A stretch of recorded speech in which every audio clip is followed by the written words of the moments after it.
Welcome to my front of house setup layout tutorial.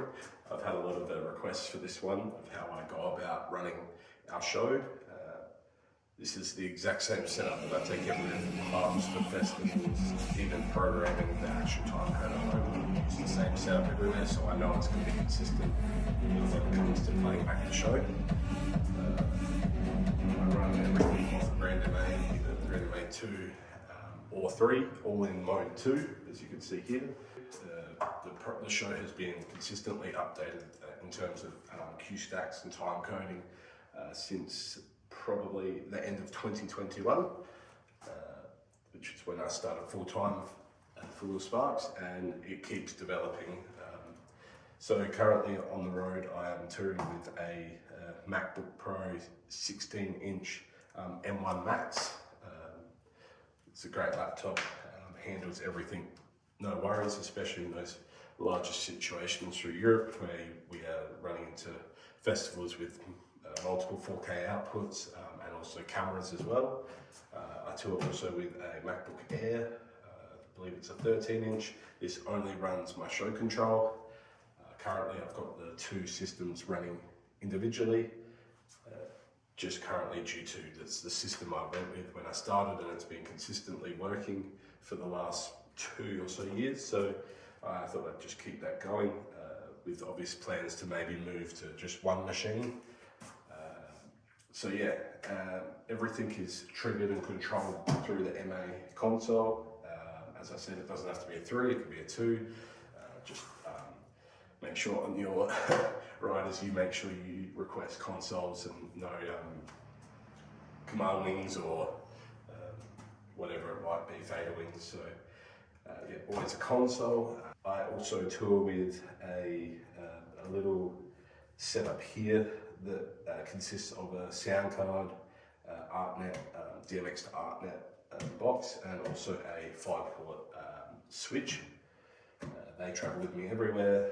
I also have a power board that I use, currently not in use here because I've borrowed the company who's given me this console and this space for the day. I'm using one of their power boards. Obviously 2 chargers, one for each laptop, and then there's 2 power supplies for the switch and the ArtNet dongle. I have a bunch of adapters in this current day of USB-C or Thunderbolt 4 or whatever it is. Dongles are the way at the moment. And yeah, I have a lot of smaller dongles. I don't use the big USB-C dongles, I just use the smaller ones, and I have a few of them, predominantly because I like to have backups rather than just have one big thing taking up my whole bag. So yeah, I have a lot of Belkin adapters, I've got some StarTech, so they're pretty much anything that's going into this is either HDMI, USB-C or network cable, Cat5. This one is Cat5 for ShowControl line, and then a network line for ArtNet, and then sound out.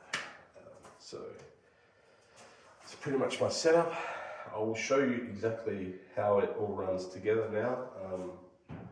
This is what works for me. It's not the exact way that everyone should do it, but you got to find what works for you, and doing multiple tasks at once, this is the workflow that has been useful and worked for me so far. So yeah, I will run you through now exactly how it all connects together, how the console works, how I set out my file for this to work, and yeah. Alright, so I'll start with the start of the workflow for me, which is the MA2 console. I basically am just sending DMX channels to trigger both ShowControl and the Resolume laptop, and all that is within my patch. I've got it under a layer called video server, and that is basically, there's one universe that I've dedicated, which I've chose universe 100 is dedicated to just triggering these 2 laptops. So I've got each clip, each fader for the layers, intensity, triggering clips, switching stage flow, scenes and stuff is all triggered from here. So channel 5, and right now I have that many songs time coded and triggered. 111 triggers, and as you can see down the bottom, I've got, right now there's only 4 spares currently, but I also have camera selecting, I have control for the camera, different map settings for the input map, for stage flow, and then yeah, the rest are just songs, just triggering songs. I also from here am switching to the decks that are selected or the layers, and that is done also through its own layer called ShowControl, and it's just 3 dimmer channels. Yeah, so Universe 100, I've got channels 1, 2, 3 of Universe 100 is dedicated just to this laptop. And just for peace of mind, I decided to leave channel 4 as nothing, and all my video stuff starts at channel 5, all the way through 111 so far, but I've got 512 channels within the universe. So considering I've got 111 channels taken up of the universe so far in 2 years of a full set, we can do a full 90-minute set and only use half the songs. Yeah, there's a lot of space there. I've still got like 400 channels available to me. That is how I trigger off the console. And if we have a look, I have a layout called VX Timecode, which I can move over here, and you can see all they are single channel dimmers laid out, and it literally is VX master or background layer or intro or thank you even, or logos or song. It's just everything's laid out there. So if I decide to hit the Busk layer, which is a layer that has a looping clip and a logo, I can click that button and you can see Busk is triggered, which then triggers Busk over there. I'm not currently sending Universe 100 out yet, but and also you can see here VX Master, which is the master on the Resolume, then the master layer, which is the alpha layer, and then the background layer. And then I also have clears if I want to clear them. That's as simple as it is. It's really not difficult the way I do it. I'm literally just triggering one dimmer channel to do different things, and then songs are all over the place. Now, if we want to look at ShowControl, this is ShowControl. Basically, all it is, 3 dimmer channels. The best way to see it is if I select Let's Go Master, and we'll go to my programming page under dimmer. You can see ShowControl off, and then, you know, first quarter, half, 3, you know, different levels of where you're setting this to be. It's real simple. It's basically just set up as quarters, and it's 0 to 25, so on and so forth, all the way to 100%. And that is basically how I'm outputting from the console. And it's nothing super technical. So when I want a new song, I can go into my selector and go a spare one, select it. I can, you know, edit that in there, and it'll update in my patch.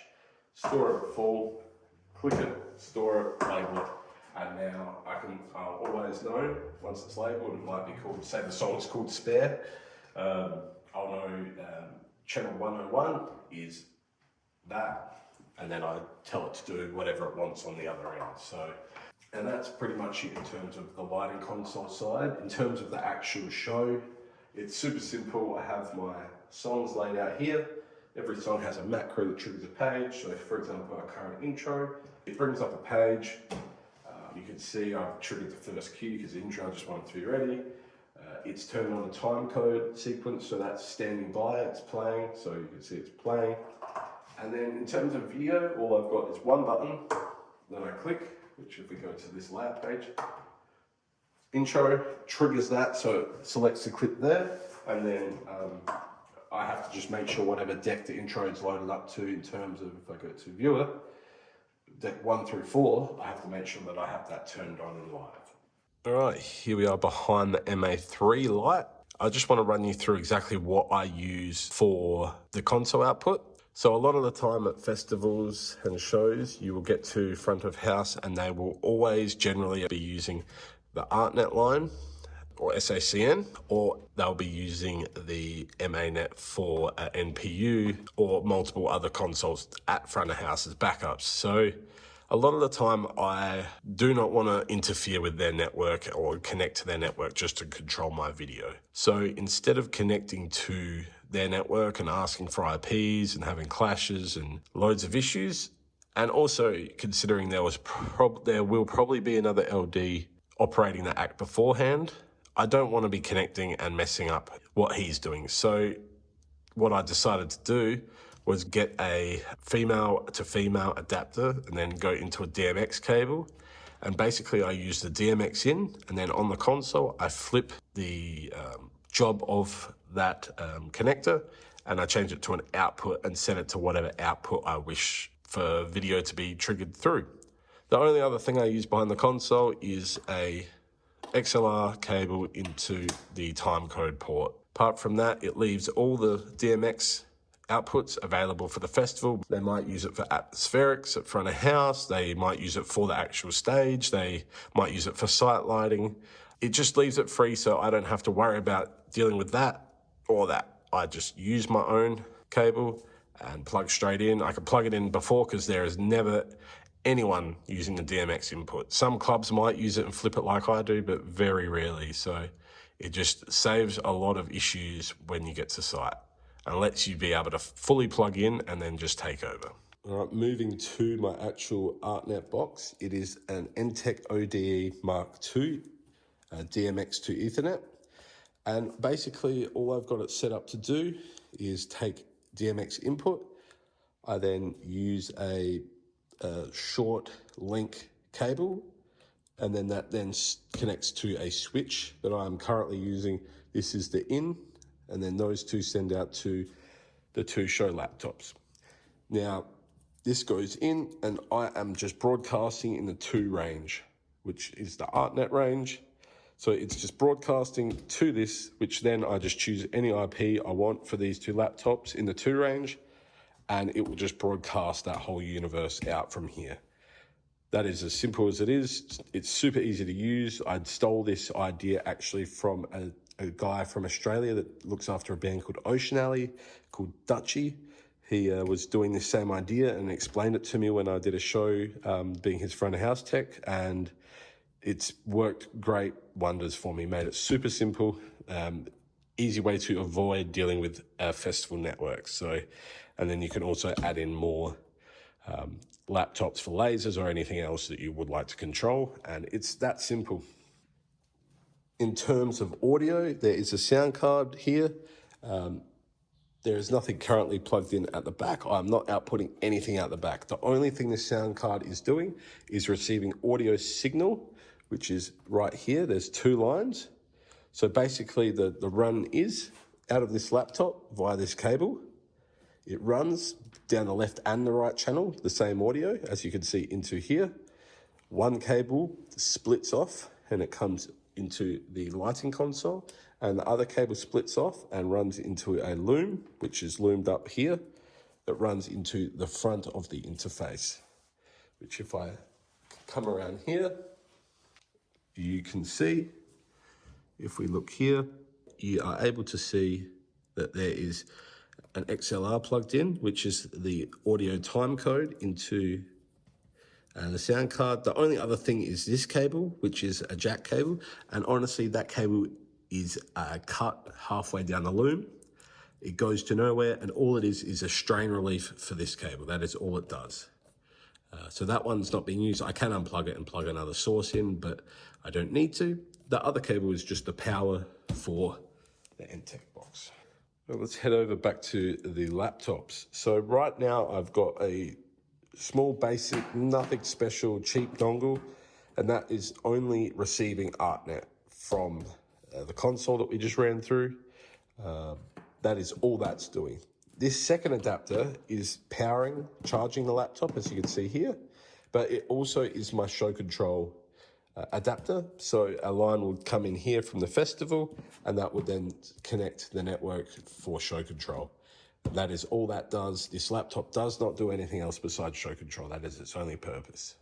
On this other laptop, which is my main show Resolume laptop, currently I have a adapter plugged in, and it is all it's doing with the network is it is receiving the ArtNet, as we said, from here to trigger it, and it also has the sound card plugged in. That is all the sound card is doing. It is sending timecode into this Resolume computer. So if I go into Arena, Audio, and then I just select Audio Interface, Input 1, and that is all it's doing. It is receiving the timecode into the laptop. I just prefer the sound card. I could quite possibly use the audio jack, but I avoid that. I like the sound card. In terms of the other outputs, I use this HDMI, obviously, for the LED wall. More adapters that I would come out of the Thunderbolt 4 output. And as this one is, which I can use this one for, there is a HDMI on it which can do 4K 60. I label all of it with basic Sharpie, just so I'm aware. This one could jump across, and this one could plug into here and do another 4K 60, and that would be fine. The only other thing this laptop does do, it runs my 3G recorder, which is for the cameras for festivals. It plugs in USB-C or Thunderbolt, and I either receive a SDI camera line or a HDMI line. A lot of the time it's SDI lines, just because that's been the standard for a while. But also sometimes I'll just say to the house video guy that's switching cameras, can I just get an output of what you would normally switch to the LED walls yourself? Keep switching cameras, I'll just choose when I want it. Sometimes I'll use it, sometimes I won't. But a lot of the time we prefer to only have the camera that is directly in front of the DJ. It just makes things a lot easier. So when he's doing something for the camera, I can keep it on the camera rather than their house VJ switching it. Okay, for demonstration purposes, I've got myself one CDJ 3000 player, which we will turn on here. So at a lot of festivals, I require 2 network cables which are run from the CDJ or the Pioneer network switch, which will have 4 CDJ 3000s or a CDJ 2000 Nexus 2. Because those 2 are the only type of Pioneer hardware that connect to the ShowControl network, and pretty much the standard festival decks that you get given. So this currently is just going to be running directly out straight into my laptop, but as I said, I have a request 2 I made in the backup just in case for my network. So we've got a CDJ 3000 here set up as player 1. As I said, we have that network cable that I received.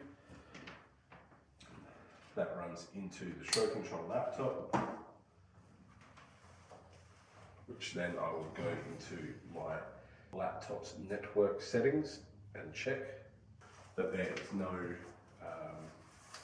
IP set to my dongle, this dongle back here. We can go to network, ProDJ link, and select the interface, make sure that the correct interface is selected, which this is the 169 range, and we can see link ID could be 1. If there's someone else with ShowControl or beat control that is already on the network, you may have to go to another link ID.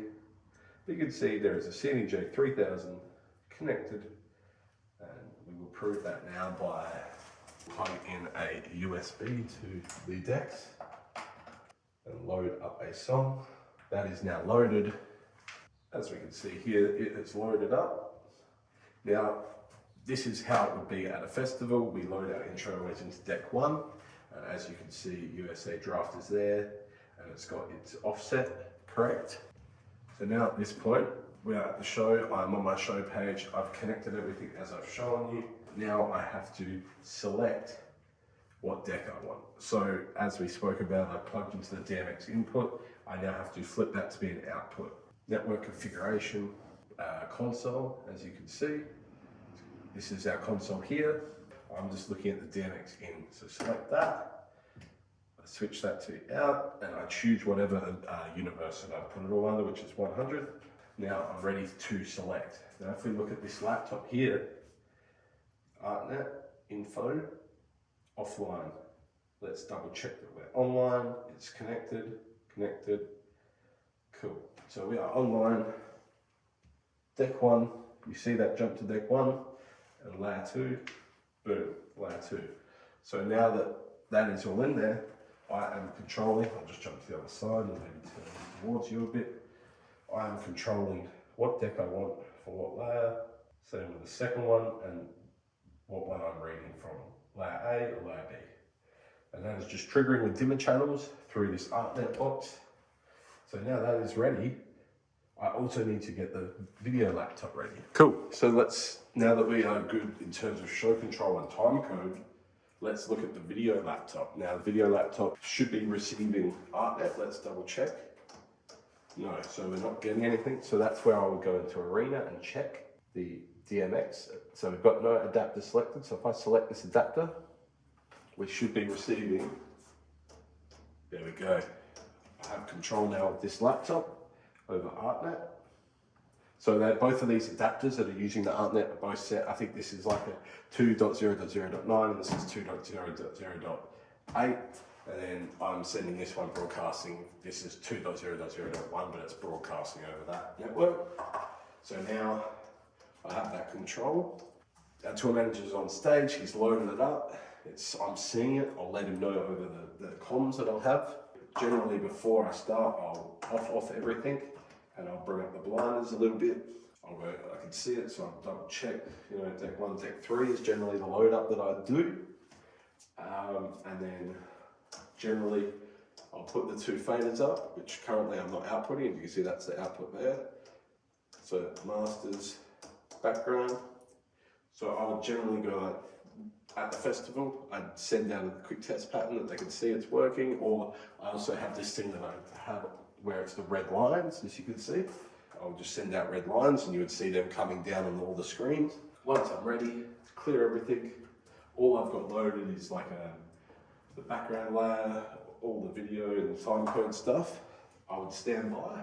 Decks are all selected. I can see I've got timecode selected.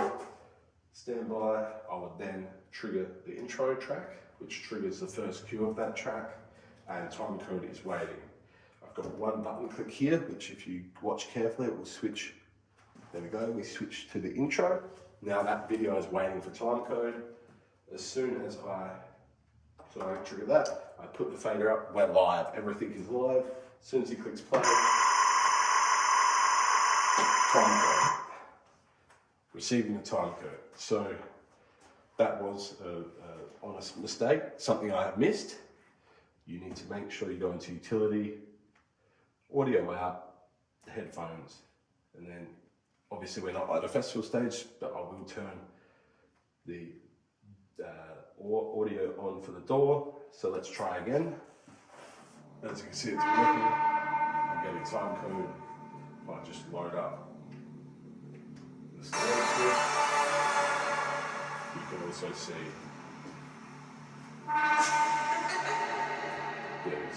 the timecode is working for lighting. The video is also working. As you can see, it's slightly clipping, so I'll bring the timecode volume back a bit so it's out of the red. But everything is working.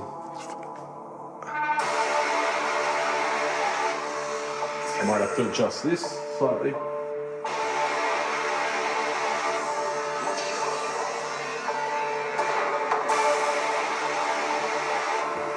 But as you can see, everything is working. This is how it's triggered. And then during the show, all I have to do is choose what deck I'm going to read from and then change the layer to it. Quick example of me during the show, say this song is playing. Everything's good. When it comes to the end of the song, I'll have this here. I'm not touching anything, everything runs itself. I will then choose, if I can hear him mixing in the next song, I would go ahead and choose the next song, say it is the song Dance With Me. It then loads it up. You can see it there. And all I then have to do is recognize what deck it's in. So say it's in, let's turn that off. Say it's in, we're running deck 1, say, for the intro. And then I can be like, run, run, run. When the next song, he actually gives it the kick for that song, all I'm gonna do is select layer 2. And this one takes over, which then means whenever I'm ready, all I'm doing is knocking the time code for locker. Locker then disappears from here, from my executors that are running. So you can see now it's all it is like my layers and the cameras and then the Dance Me time code, whereas before it was locker as well. So I knock that, locker intro's on, I knock that, and it knocks that. Dance Me is playing, and that is how I consistently do the show. When I am not, when a time code song ends and I knock that, all I'm doing is selecting my Busk page, use the faders and use all my you know, so drop looks. If I just bring up the stage, I have faders available for me. I can hit buttons or run effects, whatever it might be. And then when that's all running, say we're on a drop like this, I have then buttons down the bottom that turn off all my Busk stuff and take me back to my timecode page. Everything's off, timecode page, have a song, select a layer. And that is how I switch between songs. But yeah, this is my touring setup. As I said, 2 laptops, 1 ShowControl, the video laptop as well. Closed down. Yes, there is a fair amount of stuff currently to set up, but it's all pretty streamlined. I've got a little loom that I've made that connects all this to everything, and it is quite simple to run once it's set up, and it just makes it easy so I can just run everything off the MA. I don't need an extra person to run things. We have video content made for each song. It is quite streamlined and it works for us. It means that when a new song is added, we can get our videographer to take all of our video assets that we have, put them together in a video, and get the artist to agree that he likes it. I get airdropped it, I put it into Resolume, give it a timecode offset, put the track in here, boom, I can trigger video within an hour of deciding, and then I have to obviously go in and timecode all the lighting. It's well worth it busking in a job where you have multiple disciplines to run. Also, I have to monitor the audio guy 99% of the time. It's fine, it's just sometimes with microphone issues or little bits and bobs that might be an issue, but overall it's pretty simple. Nothing really confusing about it. I know there are a lot of people that have crazy show files, but that's just not for me. I prefer to keep it fairly streamlined and simple, and at the end of the day I do a lot of work prior to the show to make sure that when I'm at the show I can focus on the show looking good, controlling brightnesses, controlling the LED, controlling how I map it rather than actually trying to run the show. It all runs from here. So ShowControl, I've never had any issues with it as long as you run the latest software, which currently it's a beta software, but it runs fine. I don't have any CDJ issues. They do get announced that sometimes there are some flaws with the software, but they're quite good at replying and getting on top and helping you. And there's loads of people that use it these days, predominantly just for viewer. I've gone down the path of the whole show being run off timecode. So, yep, that's pretty much it. If you have any further questions about the setup, hopefully I've covered everything. I might go into a bit of a deeper dive of how I program the lighting and how I use ShowControl and how I lay out my Resolume in another video, but this is just an overall front of house layout run through for everyone that's interested. I'm going to pack up now and show you how quick and easy it can be.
that is my front of house setup and how I control everything from the video to the cameras, the show control, timecode, lighting. That is how I do it. Every show, just you need to find the best workflow that works with you. I'm very happy with it. If anyone has any suggestions of things I could do different, feel free to let me know in the comments. On that point, people helping each other out, I like to thank AJS Sound in South Australia for providing me with this space and the equipment to do this video for you. If you're ever in South Australia or even in Australia doing a show and you want a great production company, these are the guys to go with. Very helpful team to work with. So again, thank you to them for supplying me with all of this incredible, clean, top-notch equipment for this video, and they also help me a lot out, even in programming the show. They have some facilities here that with Congo 181, another lighting designer that has a studio here. They have a lot of facilities that can help anyone in the production industry develop themselves or prepare for a tour or show. So thank you again to them. Hit them up if you need any work done or some help with anything. And thank you for watching the video. I hope it was helpful to you, a bit of an insight into me and how I do the show solo. And if there's any questions, feel free to chuck them in the comments. I'd be happy to answer, or even suggestions of how I can do something different that could help me. We're all here to help each other improve and make our life easier. So thanks again, and I'll see you in the next video.